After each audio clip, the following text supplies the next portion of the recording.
Hello and welcome to the FOSDEM's Security Dev Room. This is a talk about elliptic curves in free and open source software.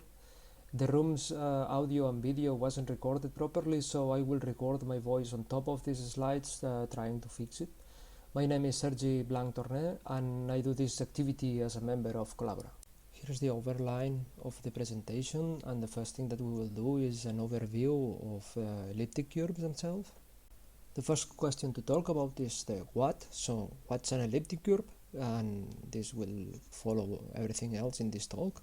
An elliptic curve is a function, and over the finite fields is understood as a congruency with an odd number, and it must satisfy the condition to not have singular points. And mathematically we know that because it has a non-zero discriminant. This is how an elliptic curve plot in the real plane looks like. Perhaps even it's an image that looks familiar. But if we plot it over a small finite field, this is how it looks like. So you will see that the real numbers extends to the infinity, but this is not happening over a finite field. So to later do the maths, we need to union this set of points to the point of infinity to set something that is complete. Once we have a set of points of an elliptic curve with this point at infinity, we can define a cyclic subgroup that is where the crypto will happen. An important thing to mention is the notation. If you see here is different than the crypto over finite fields that we may use to, but the difference is that here we're using additive notation instead of the multiplicative one. Perhaps you already seen before. The same way in elliptic curves we have a generator of the cyclic group that we provide as the strength required to do crypto. The order or the size of this cyclic group must be big enough, and there is a relationship between the number of points of this elliptic curve and the order of this cyclic subgroup. This is called the cofactor, and this is a very important parameter that will affect almost everything later on. Until here, the hard math. I don't need for this talk to enter further to explain the torsion points or even isogenies. The first proposal to use elliptic curves in cryptology comes from independent proposals from Koblitz and Miller. The functions commonly used here are the Weierstrass reduced form, and they are different when it's defined over a primary field or when it's defined over a field extension. But they are subsets of the parameterization of the Weierstrass normal form. A common variety of the elliptic curves are the Montgomery curves that follows this formula, and these curves are used together with the map to the Edward curves, and you will often hear about if they are twisted or not. And there is a recent proposal to use what's so-called double-odd curves that takes benefit from another map to Jacobi Quartic curves. And these last two mappings are important for the current evolution of the elliptic curve cryptography. Next question is why. Why elliptic curves are better to set up cryptography than the common and generalized use of finite fields. The first benefit is the size of this prime P that is required to be much larger in finite fields, 2000 up to 4000 bits nowadays, when in elliptic curves you can have the equivalent sizes between around 250 and 500 bits. This statement has a but that has to be remarked here. The size of the finite field over which the elliptic curve is defined is smaller, so the operations are over the smaller numbers, but the operations between the points required much more operations over the underlying finite field. So don't expect them to be much different in time. Another difference is that the elliptic curves can be defined over more fields than the finite ones, as they are the characteristic two file extensions, but the most important advantage that the elliptic curves gives us is the possibility to use different elliptic curve over the same finite field. This is a huge impact over the cryptanalysis because one cannot reuse efficiently the cryptanalysis made over one curve when you are using a different one. And the main beneficiary of this feature is the embedded systems that doesn't need to change the size of the calculations by resetting the curve. Next element in the outline is the standards defined for the elliptic curves cryptography. The first standard that I know about were from the 2000s in the text of the NIST or the ANSI, standardized specific and single elliptic curves for different sizes. It is important to mention that X962 specifically mentioned that shared elliptic curve means to share the cryptanalysis. With them, more elliptic curves come to the scene, and new standards that specify different curves but over the same variety. In the 2 decades that passes, many more standards come to the scene, but fundamentally fixing single elliptic curves for a specific finite field size. I couldn't do this presentation without remembering XKCD. Let's go talk on the main thing on this presentation, that is the implementations. Here is the non-exhaustive table of different tools and packages that I know that they have elliptic curves implemented. First implementation is the OpenSSL, because if I'm not wrong, were the first implementation of elliptic curves in free software. And they made the implementation in both underlying fields, finite fields and characteristic too. The next one is the Libgcrypt that promotes a patch that I've made in the bachelor degree for the GnuPG 1.4. And then many other implements the elliptic curves like GNU-TLS and later on the kernel itself. After that, the boom happens and many more implements this cryptography setup. And with the proposal of the new elliptic curves using Edwards curves, almost all of them have also included the math to work with this elliptic curve. One place where the elliptic curves are present for the general public is the Tor network. I haven't listed them before because from my point of view, it's a very special case.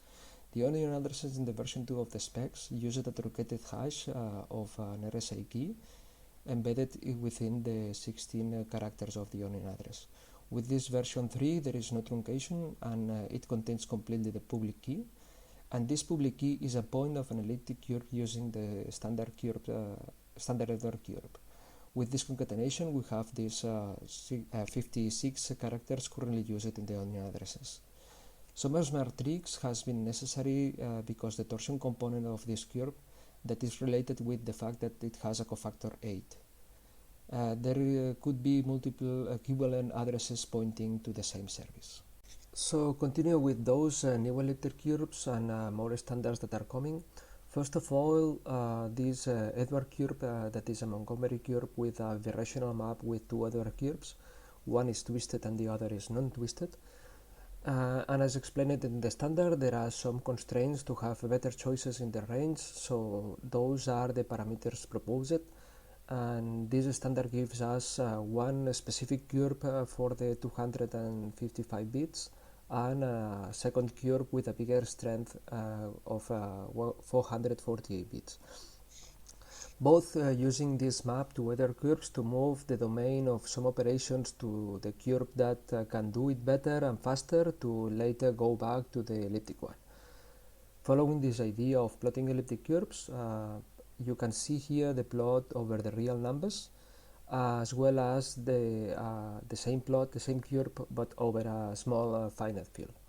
The last curve I plotted here is the pair of twisted and untwisted curves. What makes those curves special is that they have been designed to avoid common issues we learn with implementations of elliptic curves, so they are designed to be immune to timing attacks. There is a relatively new proposal to use another Montgomery curve. This time the prime p to define the finite field is different depending if the purpose is to encrypt or if the purpose is for digital signatures, and in this case we have a much better cofactor, that is 2.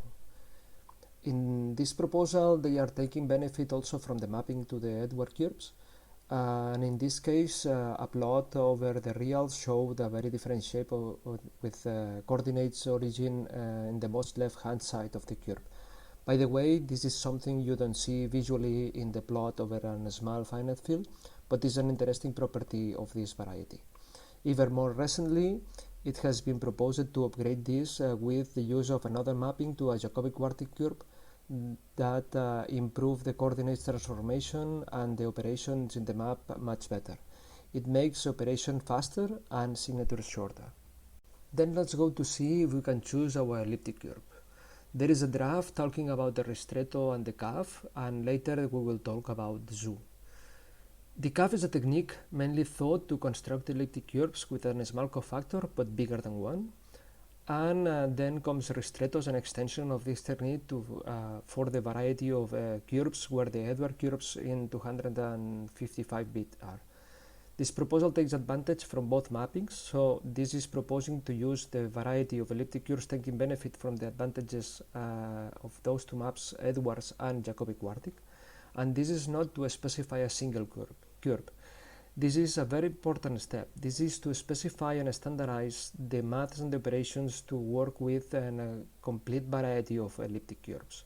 Perhaps some smart cryptographers have started to move in the direction to give us the possibility to not share elliptic cubes between each other. This reminds me a paper from 2015 from Lenstra and Velowski that talks about the zoo. A zoo of actors in this proposal to have a public and auditable generator of elliptic cubes. So let's go into the details, which are the members of this zoo. First of all is an important sloth, and this is a hash algorithm that requires time. It is slow by design. There is a unicorn that comes to the scene, and this is a special random number generator.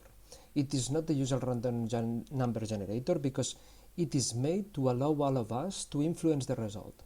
We can influence and verify that our contribution is included. What makes it good is that a counter contribution is hard, so it is hard for another participant to prepare a contribution that counteract our one. The next element in this zoo is the TRX. I'm not sure if this is a real way to pronounce this TRX. This member of the zoo uses the unicorn to stream a trustly random generator of elliptic cubes parameters fitting cryptography requirements. With this, we all can influence the generator of a fresh elliptic cube and verify our contribution, but no one can counteract our contribution effectively. The result cannot be known beforehand and cannot be manipulated to provide previously known results. This prevents prior cryptanalysis and also provides confidence about how the parameters were selected. Linked to the ANSI X962 about the fact that we are sharing elliptic cubes, we are sharing also cryptanalysis together with the fact that it is expensive to generate an elliptic cube cryptographically good, and also together with the movement to standardize a variety of elliptic cubes but not a single one. We can set as a corollary that by saying that there is a movement to fix this small set of elliptic cubes that we've been struggling during 2 decades. It seems that we are walking a very nice path in elliptic cubes, and free software is the only actor that can provide this trustly elliptic cubes generator. So that's all, and now the video and audio from the room gets back. So that's all from my side in this little review on the elliptic cubes itself and thinking in the implementations in free software.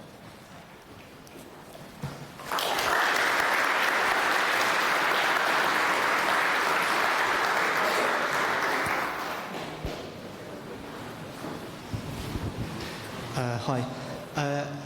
You were talking about standardization of curves, but with a lot of the new cryptography techniques like zero knowledge, homomorphic encryption, MPC, VDFs, and then even when you start talking about recursion and curve cycles and pairing friendly curves, each time it seems people try to standardize curves, they then discover like, oh, there's some new property, like maybe unknown order groups or hyperelliptic.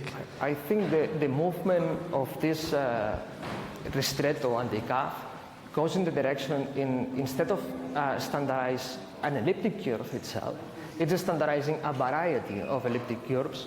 Then you have the operations and the maths to work with any elliptic curves in this variety.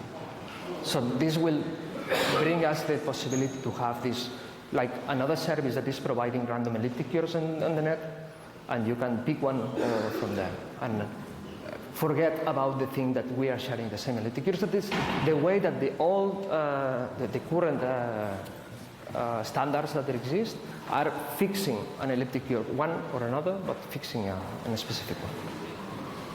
I answered it because you say about homomorphic, but homomorphic is homomorphic is huge. It's a very interesting field, but it's huge field. Okay, I can see another question. In many protocols and also in IoT devices, you are bottlenecked by speed and also by signature size. You said that with Jacobi Quartic curve, you can go faster and also smaller. How fast, how much faster and how much smaller? I have in mind, the paper of the Jacobi Quartic people, it's, the speed is explained. I don't have the numbers on mind now. I have the numbers on mind about the size because the sizes in signatures in elliptic curves are 64 bytes. And the proposal, the schema they propose for the Jacobi Quartic, it's 84 bytes. So it's like a third smaller.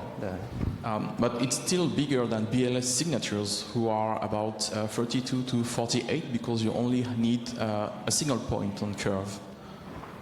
In the signature, you are not putting only the point. There are three. If I remember correctly, there are three. BLS signatures, it's only 1 point. Which signature? BLS from Dan Bonnet. Mm-hmm. But it's longer than, it's shorter than 48 bytes. It depends on the base curve you use, but it's only, so if you use, 32 byte signatures are not deemed secure enough because you have pairing issues, but 48 provides 128 bytes of bits of security. So, yeah. What I know is in the Edward curves variety, the signature is 64 bytes. Okay, are there any questions?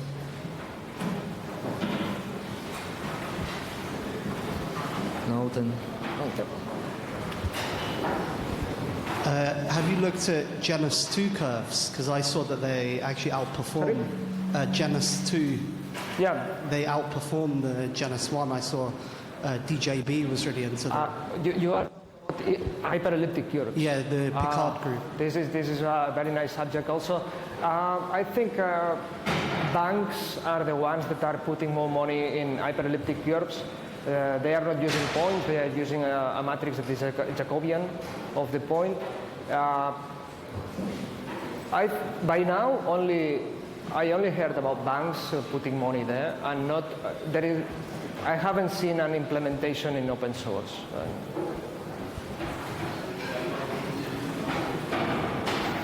Any other? Well, no, thank you.